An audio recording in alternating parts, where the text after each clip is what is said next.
Welcome to my channel.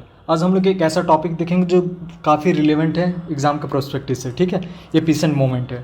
तो हमारे जब ब्रिटिशर हम पर रूल कर रहे थे तो बहुत सारा पीसेंट मोमेंट हुआ था। उसके पीछे वेरी लॉजिकल रीज़न ये हो सकता है कि उनका जो भी पॉलिसी था, ब्रिटिश का जो भी पॉलिसी था specially related to the farmer, वो उनके प्रॉफिट के लिए था, यानी कि ब्रिटिशर के प्रॉफिट के लिए था।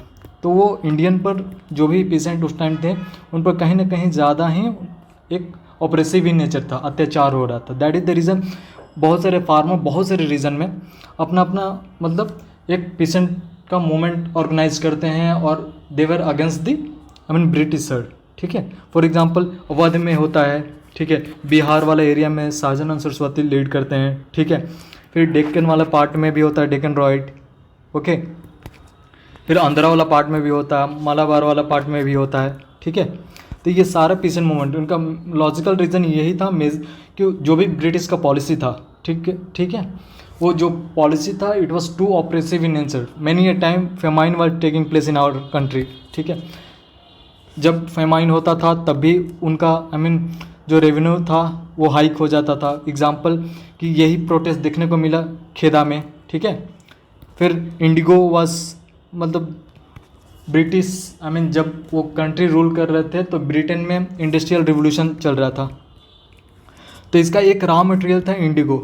ठीक है, तो इस रॉ मटेरियल को भरपाई करने के लिए हमारे इंडियन फार्मर को ये बोला गया कि आप लोग नील का खेती करो, वो भी ज़बरदस्ती बोला गया। ठीक है, specially in the area of Bengal and Bihar. That is the reason indigo revolt was there, then Champaran came. ठीक है, तो ये सारा रीज़न है इस टॉपिक को देखने के पीछे, क्योंकि ये काफ़ी इंपॉर्टेंट है एंड यहाँ से बहुत सारा क्वेश्चन आता है। Take example, last year 69th BPSC में क्वेश्चन आया था पीसेंट मूवमेंट पर। ठीक है, बट हाँ वो क्वेश्चन जो था वो थोड़ा बिहार के कॉन्टेक्स्ट में था and they asked the contribution of Shah Jahan Saraswati.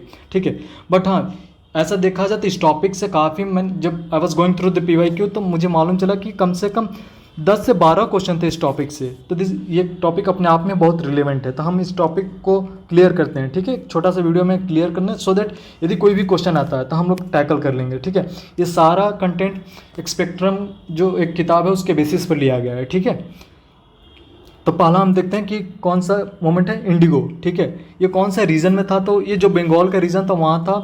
आप तो समझ ही रहे हैं कि इंडिगो क्यों आखिर रिवोल्ट किया होगा, क्योंकि पॉइंट ये था कि यहाँ के लोगों को ना ज़्यादा ऑपरेसिव इन नेचर, उनको बोला गया कि आप खेती करो, ठीक है, इंडिगो का कल्टीवेशन करो। तो इनका लीडर कौन था? दिगंबर विश्वास एंड द विष्णु विश्वास। ठीक है, ये कब हुआ था? 1859 to 60 में, याद रखिएगा। इसका आउटकम क्या हुआ? ये रिवॉल्ट का outcome, there will be certain outcome. या तो ब्रिटिशर क्या करते थे कि यदि कोई रिवॉल्ट आता तो उसको सप्रेस करने की कोशिश करते थे। यदि सप्रेस करते थे तो कोई आउटकम नहीं होता था मेजर। बट हाँ, यदि सप्रेस नहीं कर पाते थे एंड दैट कोई भी मूवमेंट बहुत सारे लोगों के मिलने की वजह से वो इंटेंस हो जाता। फॉर एग्जांपल, जब भी मूवमेंट होता था बंगाल में तो ठीक है, बहुत सारे जो भी उस टाइम के मिडिल क्लास एजुकेटेड लोग थे वो सपोर्ट करते थे। एग्जांपल, इंडिगो में भी बहुत सारे लोग आए थे जो बंगाल के टाइम जो एजुकेटेड थे, जो सपोर्ट कर रहे थे। फॉर एग्जांपल कि नील दर्पण नाम का एक मैगजीन आया, ठीक है, उसमें भी डिस्क्राइब किया गया। तो सो दैट कि पीपल शुड गेट अवेयर, लोगों को मालूम हो कि क्या हो रहा है। तो इसका आउटकम था इंडिगो कमीशन फॉर्म आउट हुआ एंड स्लोली एंड स्टेडली क्या हुआ कि इंडिगो कल्टीवेशन 1960 तक एंड हो गया। ठीक है, इन बंगाल में। अगला हम देखते हैं पवना एग्रेरियन। ठीक है, ये भी ईस्टर्न बंगाल में था। ठीक है, इसमें क्या था कि जमींदार के द्वारा ना बहुत ज़्यादा ही ऑपरेसिव प्रैक्टिस था। इन सेंस दैट कि जमींदार अपनी मर्जी कर देते हैं, उनको मनी भी देते थे बट हाँ वो रिटर्न नहीं कर पाते थे, तो उनका कैटल को ग्रैब कर लेते थे, लैंड को भी ले लेते थे। ठीक है, इसका आउटकम ये रहा कि बंगाल का जो 1885 का जो टेनेंसी एक्ट था वो पास आउट हुआ। तो याद रखिएगा, क्वेश्चन आ सकता है कि कौन सा रिवॉल्ट का आउटकम रहा कि 1885 का जो बंगाल का टेनेंसी एक्ट है वो पास आउट हुआ। ठीक है, तो remember that is Pabna result agrarian. ठीक है, अगला हम पहुंचते हैं इसमें देख सकते हैं आपकी सुरेंद्र बैनर्जी का जो इंडियन एसोसिएशन था वो भी बहुत ज़्यादा सपोर्ट किया था। ठीक है, फिर अगला आता है कि डेक्कन रॉयट। आप तो डेक्कन सोचने की कोशिश कीजिए कि ये कौन सा एरिया में होगा। ठीक है, इस वाले पार्ट को ही डेक्कन बोलते हैं ना ज्योग्राफी के प्रोस्पेक्टिव से। तो इधर कोई ऐसा रॉयट हुआ होगा जिसका नाम डेक्कन था। ठीक है।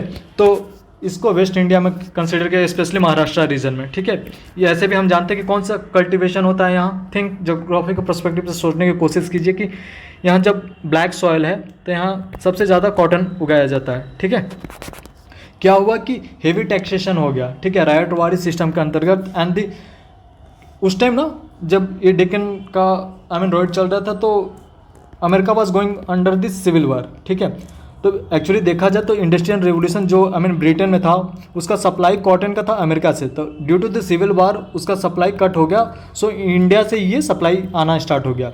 तो बट हाँ, सुन आफ्टर जैसे सिविल वार ये ख़त्म होता है तो there was a crash in the cotton price. And बहुत ज़्यादा ही जो फार्मर लोन लिए थे उन पर दबाव बन जाता है। एंड मनी लैंडर जो भी थे उनको बहुत सता रहे थे, तो इसके वजह से ये रोइट आया, ठीक है। एंड इसका आउटकम ये हुआ कि डेक्कन एग्रेनियलिस्ट एक्ट पास हुआ, ठीक है। तो रिमेंबर दिस, ये कॉटन के इशू से हुआ था। फिर चंपारण 1971 में हुआ, 1917 में, ठीक है। फेमस एज यू नो ना कि गांधी जी बिहार आए थे एंड चंपारण को सपोर्ट किए थे क्योंकि इसमें तिनकटिया सिस्टम था, ठीक है।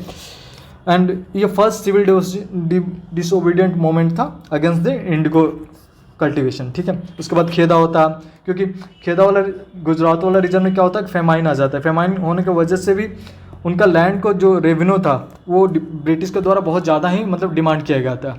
इसके वजह से ये रिवोल्ट हुआ था। तो रिमेंबर दिस। उसके बाद यूपी किसान सभा होता है, तो इसमें ज़्यादा कुछ नहीं है, बस रिमेंबर द लीडर्स नेम, क्योंकि ऐसे ही हमें याद रखना, क्योंकि बार बार ये क्वेश्चन आता तो कौन सा लीडर कौन सा सभा को सपोर्ट कर रहे थे। तो गौरी शंकर मिश्रा, ठीक है, 1918 में हुआ था and supported by Madan Mohan Malviya, ठीक है। अवध किसान सभा भी नेहरू जी एंड बाबा रामचंद्र जी के सपोर्ट में हुआ था, ठीक है, अगेंस्ट द लैंड लॉर्ड्स। एक का मूवमेंट देखते हैं, ठीक है। ये leader from the Parsi Madrasi Parsi and the other caste supported in the northern part of the present Uttar Pradesh, ठीक है। अगेन मेजर पॉइंट ये था कि लैंड रेंट ज़्यादा हो जाता था, ठीक है। मोपिला रिवोल्ट देखते हैं, ये केरला रीजन में था, ठीक है। एक्चुअली केरला में तो इशू अलग था कि यहाँ जो कल्टीवेटर थे वो मुस्लिम थे और लैंड लोग हिंदू थे, तो उसके रिवोल्ट में अगेन यहाँ गांधी जी भी इसको सपोर्ट करते हैं, ठीक है, इस रिवोल्ट को। बारदोली सत्याग्रह तो मालूम है, सरदार वल्लभ भाई पटेल इसको लीड करते हैं एंड यहाँ ही इनको सरदार का टाइटल दिया जाता है। सूरत का डिस्ट्रिक्ट में था 1926। अगेन लैंड रेवेन्यू इसका इंक्रीज हो जाता है, ठीक है। मगर हाँ, इसका एक सिग्निफिकेंट ये था कि के मुंशी एंड दी लालजी नारायण जी जो उस टाइम बम्बे के लेजिस्लेचर में काउंसिल में थे, वो अपना रिज़ाइन कर देते हैं, ठीक है। तो ये थोड़ा सा याद रखिएगा, थोड़ा सा, बहुत थोड़ा नहीं, क्योंकि ये क्वेश्चन PYQ में पूछा गया कि ऑल इंडिया किसान सभा का फाउंडर कौन था। तो स्वामी सहजानंद सरस्वती थे as a president and NG Ranga was the general secretary, ठीक है। इसका फॉर्मेशन लखनऊ में होता है अप्रैल 1936 में, ठीक है, याद रखिएगा।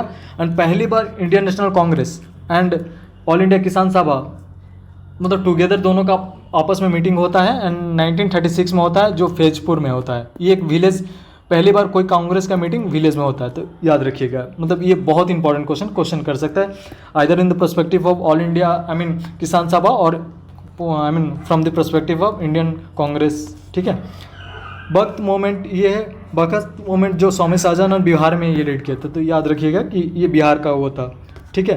तेबंग मोमेंट को बंगाल रीजन में हुआ था and demand for 2/3 share of the product by the share cropper, इसके खिलाफ ये मोमेंट स्टार्ट हुआ था। तो अधिकांश देखा जाए तो वही बहुत ज़्यादा जो जैसे ये बंगाल और बिहार वाला रीजन था जहाँ सबसे ज़्यादा ऑपरेसिव इन नेचर था बाय द लैंडलॉर्ड, तो यहाँ रिवॉल्ट ज़्यादा होता है, ठीक है।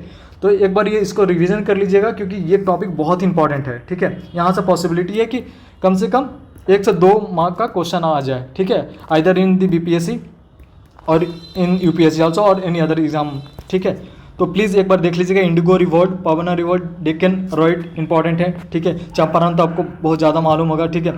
फिर ऑल इंडिया किसान सभा, ठीक है। तो थैंक यू।